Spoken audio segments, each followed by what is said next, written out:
Ibirayi biro 50 ni bikeya kuko mperuka kwikorera ibirayi nikorera ibiro 180. Ngo? Mperuka nibwo mbiheruka. Rero Ngwiki? ntabwo Urambeshe. simbesha ubuhamya amateka arahari y'abanzi. Ibiro? Ibiro 180. Jesus. Ibiro 180. Uzi ko n'amagare bayaciye kwikorera ibyo. Ngwiki? Okay. Hari amagare yajyaga ava inaha i Musanze aza kuzana ibirayi iyo iwacu hari aho muri bwa Busoro ku Karuhirwa no mwijenda. Ariko ngewe nikoreraga ibirayi ture ebyiri igare rimwe rikaba ritabyikorera. Nahavutse rero menya ubwenge turagira inka, Yego. turabashumba, kwandika ibintu byose nari naho ngaho ntabwo nari nzi gusoma no kwandika icyo bivuze ibyari byo. Ariko ngeze muri korale ngajya mbona basoma Bibiliya. Umuntu agasoma ijambo ry'Imana ngumva ayo magambo asomye aramfashije. Ngumva ni byiza ariko abatse kubera iki ubundi ayavuga ari afashe kiriya gitabo. Rero ushobora kuva ku biro 20 ukagera kuri 50 ukagera ku 100 ukagera ku 120. Ubwo nagarukiye ku 180 mfite intumbero yo kugera ku biro 200. Numva ngomba kuzikora ibiro 200. Kumwe me yashobora kwicara avuga ati ndumva nshaka kuzabura igihugu. Aha. Naravuga ati kugira ngo ngere ku rwego rushyitse ngomba kwikora ibiro 200 numvaga ariyo nzara mfite. Nintagera ku rwego rwo kwikora ibiro 200 sinzagira amafaranga. Numvaga ko ngomba kugira amafaranga nikoreye ibiro 200. 200. Kubera iki hari umuntu n'ubigeze ubyikorera? Nyine ubwo iyo ntumbero nayikuraga ku bandusha. Umuntu w'ibiro 200 yikoreraga nta umufatiyeho kuko hari aho byageraga nditwitwa inkamba ahubwo tukitwa abadahambana. Hari umuntu wari waraturutse muri Ceru wishwe n'ibirayi, yikoreye ibirayi, imvura irarwa, asimbuka umugenda akagenda akantu kakagende gatoya, aragasimbuka ibirayi bita bimugwaho arapfa. No kumenya iwabo biragorana. Hari icyo wakomejeho ugitangira uti njye nabaye umushumba w'inka. Icyo gihe ubuzima bwo bwari bumeze gute? Icyambere abantu bazi ko bashumba ni indiscipline. No kwiba. Oya nta nubwo mbihaka kuko simbamya yuko abajumba amadega n'amakosa twageraga icyo gihe. Simenya ko hari umushumba yafite ubu ngubu yaragirira mu Rwanda ngo bimukundire. Yego. Hanyuma tuganira kare hari icyo twiyeze kuvugaho nubwo tutakiganireho ndi kugira ngo nacyo tukiganireho. Uti nabaye umushumba w'inka ariko ubundi umushumba w'abantu. Byagenze gute kugira ngo uhure n'Imana uve muri ubwo buzima bundi bwo kwikora ibirayi bwa gishumba utangire kubwiriza abantu b'Imana? Turabasuje kandi tubahaye ikaze, twizere ko mu bice bitandukanye murimo mumeze neza cyane ariko mana hasigaye ubushyuhe. Nawe wabubonye wabwumvise? Hasigaye ubushyuhe bro. Use no bwo mu majyaruguru mu Ruhengeri. None reba Musanze ukuntu hasigaye ashyuha. Umbwire ngo hakurya bimeze bite? Iramira aho ngaho mu Bugesera. Ariko ibihe bisimburana iteka nyine. Ibihe birasimburana. Ngayo nguko rero nitwa Didas, tugiye kubana mu kiganiro n'ubundi nkuko bisanzwe ariko ndi kumwe n'umuvandimwe hano. Uratangiye twibwira? Murakoze Didas, nitwa Ngundimana Claude. Yego. Ndashima Imana n'umwana wayo n'umwuka wera wabatumenyesheje. Ndashima Imana cyane. Yego, amina. Natwe turashima Imana n'abadukurikiye twizere ko mushima Imana. niba utanayi ako so hari icyatuma umuntu adashima Imana. nta mbo uretse wenda kubyirira ngagiza, ariko ubundi Imana ikwiriye gushimwa ibihe byose. Yes. Dore n'ejo bundi hari gutegurwa igitaramo cyo kuramya no guhimbaza Imana cyiswe Rwanda Shima Imana. Birakwiriye Imana yakoze ibirenze. Ego. Uvuze yakoze ibirenze, nibuka igitaramo cya korali yitwa Ingabire. Ego. Iterane hano kuri ADPR Muhoza. Ego. Bafite igitaramo Ingabire wike. Yes, Ingabire wike. Bafite indirimbo yitwa yakoze ibirenze. Yakoze ibirenze. Imana yakoze ibintu byinshi byo gushima Imana. Tunabasuhuze nabo bafite igiterane gikomeye cyane. Yego rwose. Bafite igiterane kizaba tariki 22 na 23 z'uku kwezi. Abantu rero bazahanyarukire nabo bahimbaza Imana baramye ku kwezi tuvuze no kuko kwa munani. Babyiteho baze gushima Imana. Imana yakoze ibirenze. Izakora n'ibindi. Yego, izakora n'ibindi. Hanyuma tugiye kuganira muri kiganiro, ariko ndifuza ko twibanda cyane ku buhamya uyu munsi. Ndi kumva ni mu mavuta y'ubuhamya, kuko ubuhamya bukomeza abagenzi benshi. Twibwire noneho mu buryo bw'ubuhamya. Ubundi uvuka i Musanze. Tubwire. Ubuhamya ni ikintu cy'ingenzi. Ubundi ubuhamya nibwo buvuga uriwe neza abantu bakakumenya. Yego. Nayo mpamvu buriya umuntu uvuga ubuhamya akwiriye kubuvuga nk'uko buri koko, atavuze ubw'abandi akavuga ubwe, cyangwa ngo yongere, cyangwa agira ibyo yongeraho. Akwiriye kuvuga ibye yabonye, afitiye gihamya nyine. Yego. Ubuhamya bwanjye cya mbere ngewe ntumwimukira hano mu mujyi wa Musanze, kuko mvuka muri Nyabihu. Nyabihu rero igira imirenge itandukanye, ariko harimo umurenge witwa Jenda, umurenge wa Jenda. Mwijenda simpazi. Ahantu hitwa Mwijenda rero niho mvuka. Cyamabuye se? Cyamabuye na Jenda biratandukanye buriya. Buriya iyo uri muri Cyamabuye uba ubura gato ngugere mu centre ya Jenda ariyo yitirirwa umurenge. Ariko mu Cyamabuye naho birahahurira Mwijenda n'umurenge wa Nanga. Birahurira hafi aho ngaho. Okay. Aho rero Mwijenda niho mvuka. Yo ugeze mu gasantere ka Jenda ukajya ahantu hitwa muri Busoro, niho mvuka aho ngaho. Nahavutse rero menya ubwenge, turagira inka. Yego. Turabashumba. Zari zanyu? Mu muryango wacu bari bafite inka. Iwacu ntazo twagiraga, ariko iyo umuryango ufite inka n'ubundi uragira aho ngaho hafi, ntabwo najyaga kure mu muryango twari dufite inka. Nigiraga sogokuru wagiraga inka nyinshi. Ubwo rero maze kumenya kuragira inka zigeze aho intambara iteza ibibazo byarabaye. Abanyarwanda turabizi, byatewe n'intambara, inka ziracika. Yego. Ziracika, ariko Imana itugirira neza, tugira ubuzima. Burya iyo umuntu ari muzima rero ashobora kubura ibindi ariko agashaka n'ibindi. Yego. Nyuma yo kuragira inka nakoze ibintu byo kwikorera ibirayi, ko naho byarahabaga cyane. Hari ibirayi byarahabaga cyane, ndetse na n'ubu ngubu nkeka ko biracyagerageza kuhaboneka. Ntabwo numvishe neza. Ubwa mbere wabaye umushumba. Yego. Uva ku by'ubushumba ijya mu kwikorera ibirayi induruburi cyangwa inkamba. Kuvuga inkamba cyangwa kuvuga induruburi ni abantu bikorera imizigo, ibirayi bazi kwikorera cyane. Abakarani se? Abakarani ni aba bakora hano ku muhanda, bikorera bapanga imodoka, bikorera bajyana mu modoka. Ariko induruburi nizikura imitwaro mu mirima zizibizana ku muhanda. Ba basore baba bikoreye ibirayi bakuye mu murima bakabijyana ku muhanda. Ku muhanda. Naho abakarani bo ni aba bakora ku modoka bajyana mu mashopu. Bo mbona binoroshye. Bakora muri za Matewusi, abo ngabo biboroheye. Biba byoroshye.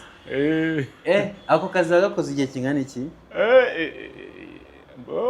Imyaka myinshi mfite nayikoze muri ubwo buzima, nayimaze muri ubwo buzima imyinshi. Ubwo se ni ngingahe? Ubwo ndimo nuzuza imyaka 38. kugira umusore ubu mfite imyaka 38 ariko imyaka yanjye 15 nayimaze nikorera ibirayi. ubusa wabashaga kwikorera iriya mifuka ko nk'ibiro 50 wakubitaga ku mutwe? Ibiro 50 ni bikeya kuko mperuka kwikorera ibirayi nikorera ibiro 180. ngo mperuka nibwo mbiheruka. Rero ngwiki nabwo urambeshe simbesha ubuhamya amateka arahari yabanzi. ibiro 180. Jesus. Ibiro 180. Uzi ko n'amagare bayaciye kwikorera ibyo gwiki? Okay. Hari amagare yajyaga ava inaha i Musanze aza kuzana ibirayi iyo iwacu hari aho muri buzwa Busoro ku Karuhirwa no mwijenda. Ariko ngewe nikoreraga ibirayi ture ebyiri, igare rimwe rikaba ritabyikorera.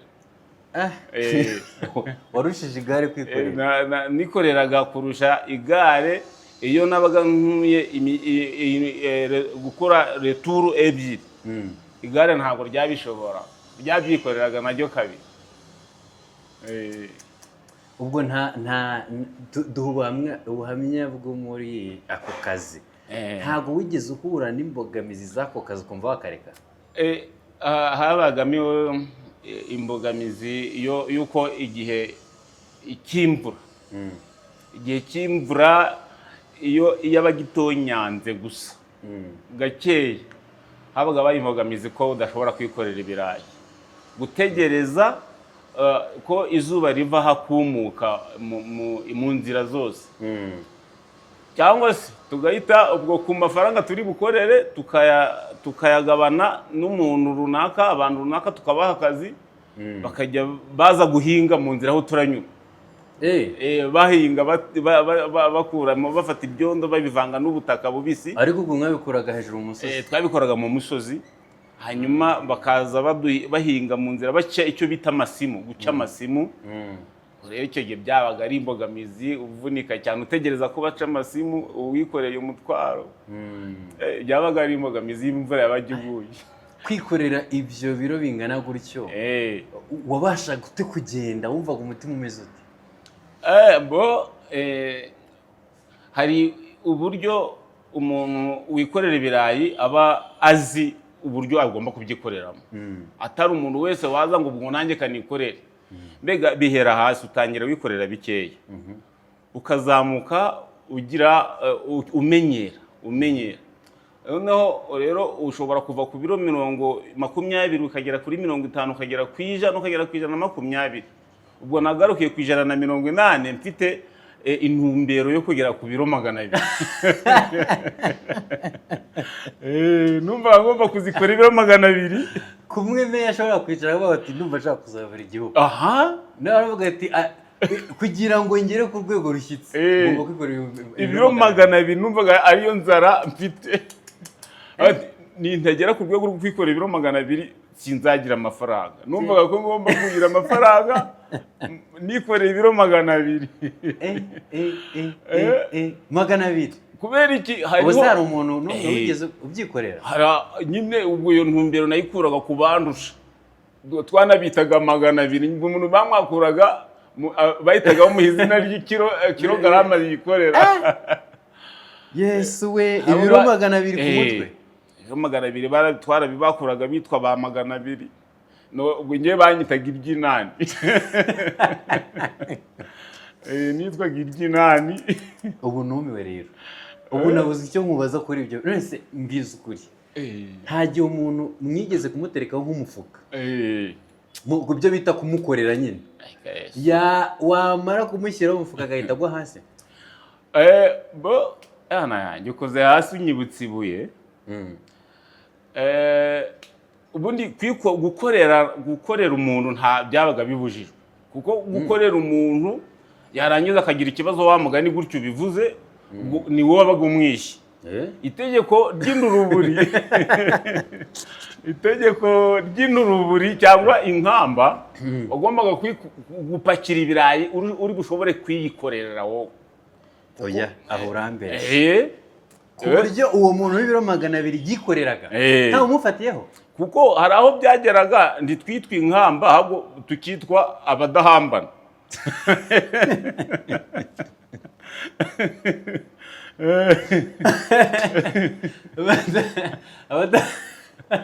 Abadahambana uba ugomba nyine kwikorera ibirayi ushobora wowe ubwawe kwirengera ingaruka zabyo. ubwo mwaga mwikoreye mumanutse uwapfaga mwarakomezaga. Iyo twabaga tumaze gupakira ntabwo twabaga tukirinda uruburi, twabaga tubaye abadahambana. Buri muntu wese buri mwana na nyina umwe nibwo yagwaga ntimwaturaga ngo murebe uwaruwaga akagira amahirwe akabona abandi bantu bashobora kumufasha, yarabatabazaga. Ariko urumva umuntu wagiye mbere ari mu kilometero cyangwa se muri metero 100 kumuhamagara ngo agaruke nawe ntabwo byabaga byamukundira, nta nubwo yakumva. Ubwo rero bapakiraga mu mufuka umwe ariko ufite n'indi mifuka ya reserve ku ruhande wayipakiye kugira ngo umwe nusaduka upakire mu wundi. Ubwo rero kwikorera upakirira ahantu ku mukingo, ahantu hagusumba noneho ugapakiraho umufuka ibirayi ibiro 180 200. Ubwo kujya kubyikorera rero bo ubifataho ukabyihenuriraho wowe ubwawe ngo kwiyahura. Ngize ikibazo cy'amatsiko. Watubwiye uti twabivanaga ku musozi hejuru tubijyana hasi ku muhanda. Nta muntu wigeze ugwaga kwera neza bikarangira wenda kikamugoye igifuka. Abantu bishwe n'ibirayi babiri nzi, twari tuziranye mu kazi nyine, bari baravuye ahantu muri Cyeru. Cyeru ubwo ni muri za Burera. Cyeru hijya muri Bureri. Icyo gihe nahumvaga nahaza, ariko ubu naje kugerayo aho Imana yaje kungirira neza ikankura mu mizigo y'ibirayi, ikangira umukozi wayo, nkamenya kubaha Imana no gukorera Imana no gukora indi mirimo yamba ubuzima, ariko bitanyuze kwikorera ibirayi. Naje kuhagera ndahamenya, ariko hari umuntu wari waraturutse muri Cyeru wishwe n'ibirayi, yikoreye ibirayi, imvura irarwa, asimbuka umugenda, akagenda akantu k'akagende gatoya, aragasimbuka, ibirayi bita bimugwaho arapfa. No kumenya iwabo biragorana. Yahise apfa direct. Ariko kubera ubuyobozi bwiza dufite bwita ku bantu arashingurwa. Ubundi umuturage aba ari uw'igihugu, igihugu twaramushinguye gutyo. Ariko ndahamya ko tumushingura nta muntu w'iwabo twigeze tumenya, nta nubwo tuzi ngo yaravuye he, byagenze Gishwati. Ni gutyo hari abantu yabitse bikorera ibirayi. Ni muri Gishwati? Aho ngaho muri Gishwati, ahantu bita ku Gasura, ahantu bitwa mu Bihangara. Iyo ngiyo hose ujya mu Bigorwe, ahantu bita kuri Banki. Barapfuye. Icyo gihe yapfuye yikoreye nk'ibiro bingahe? Birashoboka kuba atari ikoreye byinshi, ahubwo byatewe na za mbogamizi nakubwiye. Imvura yari yaguye, hameze nabi, urumva n'umuntu atanikorera ashobora kugwa agapfa. Imvura yari yaguye, yayikoreye ntabwo byari birenze 120, ariko bimugwa. Kuri kubivuga ko mwari bikeya. 120 ni byinshi nyawe. Oya, wabaga ukurikije aho abandi bageze, kandi nawe ubwo nawe yabaga afite intumbero yo kuzikorera byinshi birenze, akikorera nka desi. Kuko twageraga ahantu dupimisha ku munzani, wabona abandi bari gupimisha ibiro 200, ukavuga atari igihe ngewe kubera iki nikoreye bikeya, ugasubira uvuga uti ngomba kwikorera ibirenzeho none. Ni nuko nguko byagendaga. Ubwo umenyera, urutugu rwaragendaga rugakoboka, umubiri ugahinduka ngibuye neza neza. Ukomeye, ukomejwe nyine no kubimenyera, experience nikaza. Hakimara kuba wewe nk'impanuka wabonye iturutse ku birayi, ntabwo wumvishe wabivamo ukavuga ati akasakazi? Doko buriya cyangwa ugahamuka ukavuga uti sinzasubirayo. ubuzima ni ikintu kidutegeka gukora n'ibyo tudashoboye. Ariko aho bigeze ubu ngubu mpamya yuko ntabwo nabwira abantu ngo bajye bakora nk'uko twakoraga icyo gihe. Ubuzima uko bwadutegeka gukora kose, ariko dukwiye no gukoresha n'ubwenge. Icyo gihe mugenzi wacu yarapfuye tunarabibona, ariko ubwo twahise twikorera tujyana ibirayi tubigeze twagomba kubigeza tuza kumushingura, ariko na mu gitondo dusubira kwikorera ubwo twumvaga ubuzima bwacu ari ukwikorera ibirayi. Reka tugaruke inyuma gatoya kuri hari icyo wakomejeho dutangira uti njye nabaye umushumba w'inka. Icyo gihe ubuzima bwo bwari bumeze gute? Icya mbere abantu bazi ko bashumba ni indiscipline no kwiba. Oya, nta nubwo mbihakana, ubu nanjye niko mbibona, ariko icyo gihe ntabwo wambwira ko abashumba ari discipline ngo mbikwemerere. Numvaga ko umushumba ari we muntu ushoboye kurwana, ufite imbaraga. Nyine warwana ku matungo y'igihe yaba ahuye n'ibibazo. Noneho numvaga ko umushumba utabaye umushumba ahubwo waba ufite n'ikibazo, kuko kuragira inka numvaga ari byo bintu biri hejuru y'ibindi byose bibaho ku isi. Mbese kuba ndagiye inka n'imunga nzireba ziri kurisha, gavuga ngo zirahaze noneho zirijuse. Wumvaga ari sawa. Ntumbwire ngo iby'inzara, inka naragiye nimba zijuse, nanjye ngaba nanyoye amata, nabonye ibigori, nokeje ibigori nariye. Numvaga ubuzima buhagije, ntumbwire ibindi. Ariko nyuma yaho icyatumye mva mu nka nta kindi ni uko izo narageraga zari zibuze, zari zinyazwe. Byatewe n'intambara zagiye zinyuraho mu gihugu ahantu hatandukanye, igihe cy'abacengezi. Ariko nyuma yaho naje kumenya ko kuba umushumba bisaba kuba ufite uburyo bwo kuragira, ariko nanone atari amakosa, atari ukurwana, atari ukukora amakosa. Ariko urabizi ko ibyo bintu bibaho. Abashumba bagira defo. Barahindutse. Bagira defo, ariko ubu ngubu abahari ubu ngubu barahindutse. Kuko simbamya yuko abashumba amadega n'amakosa twageraga icyo gihe. Simenya ko hari umushumba uyafite ubu ngubu yaragirira mu Rwanda ngo bimukundire. Yego. Hanyuma tuganira kare, hari icyo twiyeze kuvugaho nubwo tutakiganireho, ndi kugira ngo nacyo tukiganireho. Uti nabaye umushumba w'inka, ariko ubundi umushumba w'abantu. Byagenze gute kugira ngo uhure n'Imana, uve muri ubwo buzima bundi bwo kwikorera ibirayi bwa gishumba, utangire kubwiriza abantu b'Imana? Ubundi na mbere na kare aho ngaho ikiri umushumba, ngiri inturuburi, ndi inkamba, nabiterwaga n'ubuzima navukiyemo, ahantu mvuka mu muryango. N'ubundi kubona ibyo kurya byasabaga ko dutanga amaboko. Ariko twavukiye ahantu hafi y'aho abantu basenga baboneka cyane, ko mu Ijenda ya ADEPR irahari. Noneho aho mvuka nyirizina neza ku Karuyirwa hariho ADEPR, insengero zari zihari. Noneho rero iyo wabaga uragiye cyangwa ugenda mu nzira, abaririmbyi, abanyamasengesho warigiye bazaga kutuvuna bakavuga ijambo ry'Imana. Rero naje gufashwa n'abaririmbyi, bari kuririmba, baririmba, mbanyuze ndi kugenda, mfashwa n'indirimbo baririmba. Ndayumva, numva nkunze kuririmba. Kujya muri korali rero byatumye Imana nayo imbona hafi, imba n'umuhamagaro. Maze kubona umuhamagaro, maze kuwiyumvamo, ibindi byose nakoraga niyumvagamo biragabanuka, ahubwo niyumvamo gukorera Imana. Nubwo buryo nahamagawe cyane bitewe n'abaririmbyi. Donc weho icyagukuriye cyane ni ziriya ndirimbo z'abaririmbyi. Indirimbo bivuga ngo uri muri ba bantu bakunda indirimbo muri rusange.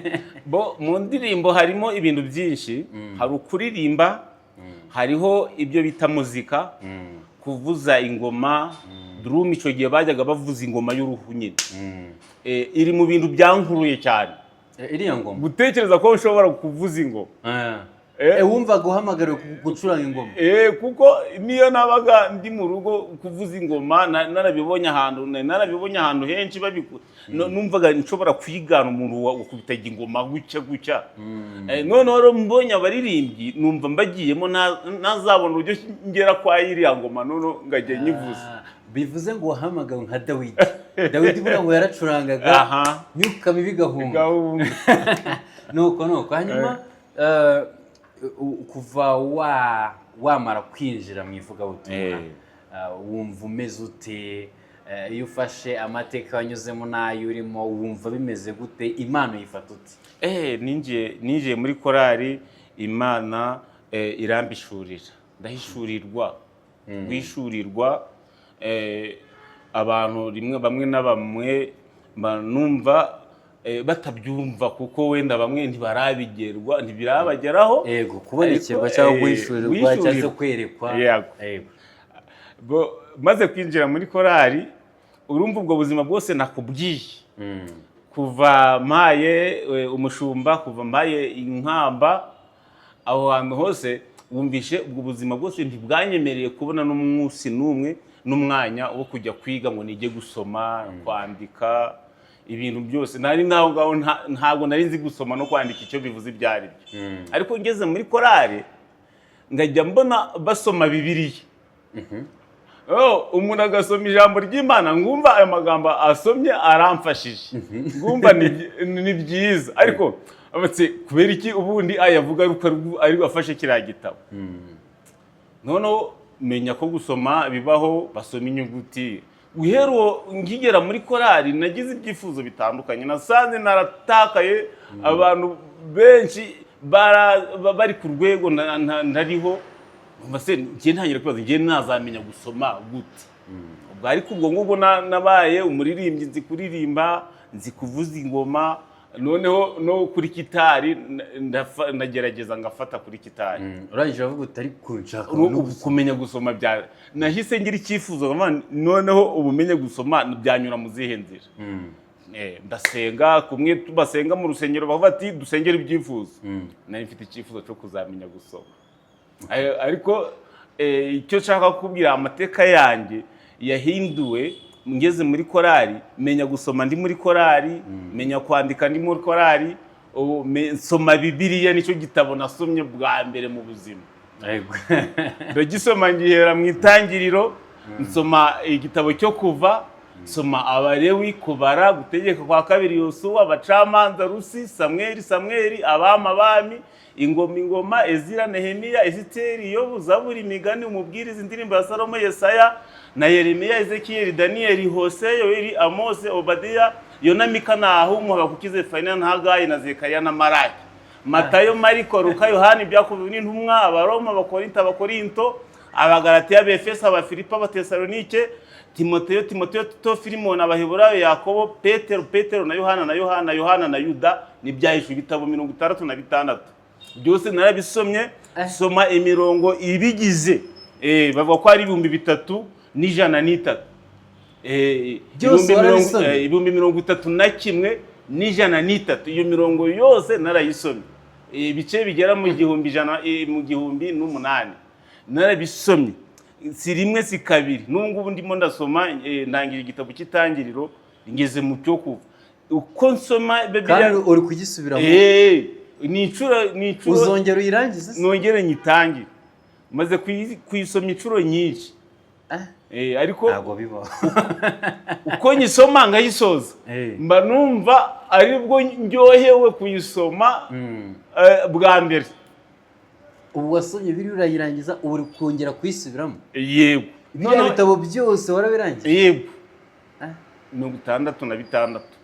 None icyamatsiko rero kirimo kugira ngo menye gusoma, umenye kuyisoma, kumenya gusoma inyajwi n'ingombajwi bifatanye nkamenya ngo bisobanuye amagambo. Nicyo kibazo cy'amatsiko warumbajije ubundi. Cyane rwose. Ubwo rero nkiri muri iyo korali nibwo bazanye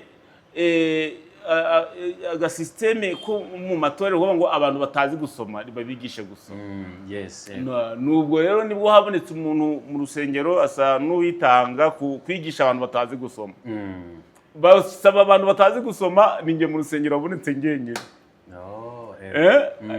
Naradindijwe no kuragira inka no kwikorera ibirayi.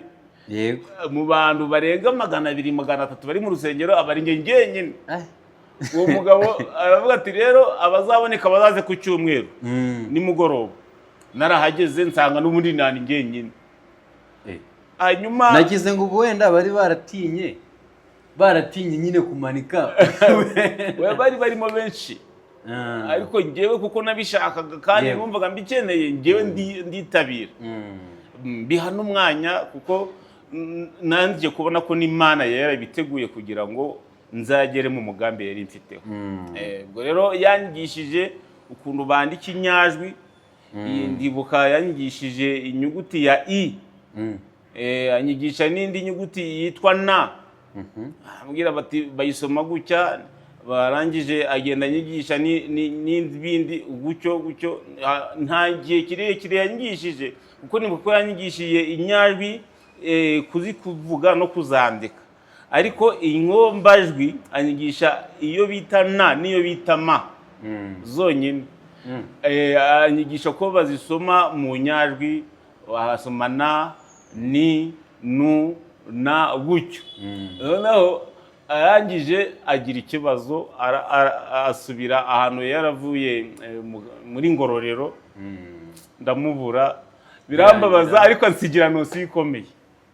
Aho niho wahereye rero? Aho niho nahereye nimenya gusoma kuko iyo noneho ngira mugisha bazana Bibiliya ngo zo guha abantu z'ubuntu, zari Bibiliya z'ubuntu ngo zisezerano risha. Baraziduha mu rusengero. Bibiliya zari z'icyatsi. Yego. Baraziduha z'ubururu. Baraziduha. Noneho nasoma gasoma zanyazwi na za ngombajwi ebyiri yanyigishije nkabibonamo aho ngeze iri ngahita menya ko ariyo. Ariko izindi bikanyobera noneho ngajyana no kubihekana. Ariko ubwo nari mfite umwete wo kubimenya ibyo ntabonaga namenye. Uwo muntu twavuga twicaranye cyangwa duhuriye mu nzira nahitaga mubaza ndimbabarira umbwire iyi nyuguti bayita ngiki cyangwa se bayisoma gute. Noneho ngahita nyisanisha na kwa kundi yanyigishije ko uyu umenya inyuguti uyisanisha n'inyajwi. Hari ikintu abantu bagakwiye kukwigiraho. Ikintu washatse ntugacike nayo utarakigeraho. Ikintu ushaka ukigeraho uko byagenda kose. Yego, tugana ku musozo rero ntabwo twebwe dukunda kugira ibiganiro birebire. Tugana ku musozo wiziki muri ubwo buzima bwose bwatambutse bwakwigishije iki nk'umuntu uri ku isi? Ubuzima nanyuzemo bwose kugeza uyu munsi bwanyigishije kubaho mbanye n'abantu bose amahoro. Kubera iki?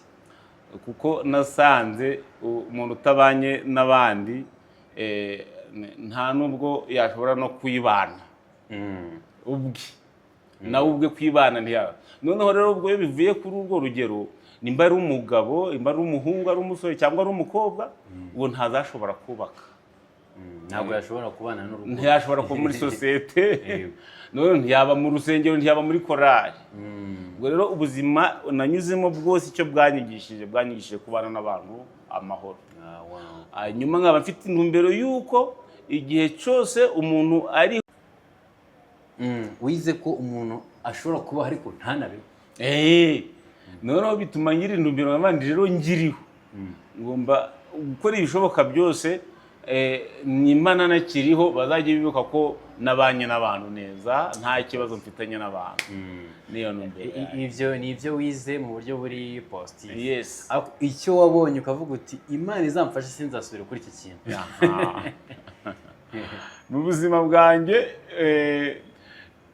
ndifuza kuzaba umworozi ariko sinifuza kuzaba umushumba nk'uko nari mushumba icyo gihe. mu bushumba w'igihe y'iki. nifuza korora bijyanye n'igihe bya kijyambere, nkagira inka mfite ubushobozi bwo nkazorora, ariko kongera kurara mu ishyamba hanze ntagira imyaka y'abaturage, ntabwo ndasenga Imana sinzasubira aho hantu. Hanyuma rero tugiye ku kibazo kimwe kibanziriza icya nyuma. Nk'uko twaganiye, urabizi ukuntu twahuye, aka kanya ari wowe ubaye umunyamakuru, wambaza ikihe kibazo? Okay. Ikibazo cya mbere nabaza cyangwa nakubaza, uburyo ubundi uri muntu ki muri aka kanya? Ukuri umuntu ndabibona, ariko uri muntu ki muri uyu mwanya? Njyewe nakubwiye ibyo inzira zose nanyuzemo, ko nganira n'umusore, nimba nganira n'umugabo, nimba nganira n'umunyamakuru gusa, ntabwo bizaye. Ndi umugabo wubatse, waciye imbere y'Imana n'imbere y'amategeko. Ndi umugabo wemewe, ufite umugore. Imana iguha umugisha. Nemerera nkubaze icya kabiri. Yego. Byashoboka ko wamfasha ibintu nabonye muri ubwo buzima byose nguhayeho nosiyo, ukamfasha bikagera ku bantu benshi batari bakeya, kugira ngo ababirimo bazabyisangamo, bazamenye uburyo bitwara, kuko mfite byinshi nageza ku bantu. Ahubwo aho nshoboye bizagera, ahubwo nawe uzaboneke kenshi ubwire n'ibyo mwakoze, naboneka n'ikindi ntekereza nibaza kuri we nacyo nzakikubaza. Yego. Hanyuma tugana ku musozo, ukurikije ibyo byose wahuye nabyo, ukurikije n'ibyo wabonye ku bandi, n'uko ubona isi muri rusange, ubona nk'uwakubwira ngo gira icyo ubwira abantu kibabera impamba bazajye bakigenderaho, abarakumva bose bagifate, wababwira iki? Ikintu nabwira abantu cyababera impamba, umuntu akwiriye kujya azirikana aho yavuye, akazirikana aho ageze, ariko akagira intumbero y'aho ashaka kujya. Icyo kintu mu buzima, umuntu uri muzima ukiriho, iyo agifite gituma agira icyo akora, ariko akagikora kiri mu murongo. Kubibuka aho wavuye, ukanibuka noneho ukazirikana ahantu uri, ariko unafite intumbero yo kugira ahandi ugera. Icyo kintu nasanze mu buzima gikwiriye ku muntu muzima uwo ari we wese. Amen. Amen. Murakoze cyane rero. Reka dushimire n'ababanye natwe muri iki kiganiro. Twizere ko murakomeza kubana natwe umunsi ku munsi, kugira ngo mukomeze mubone n'izindi mpamba z'abandi bantu bagiye batanga, kugira ngo namwe mubashe kuzigira akabando muzajya mugenderaho. Murakoze.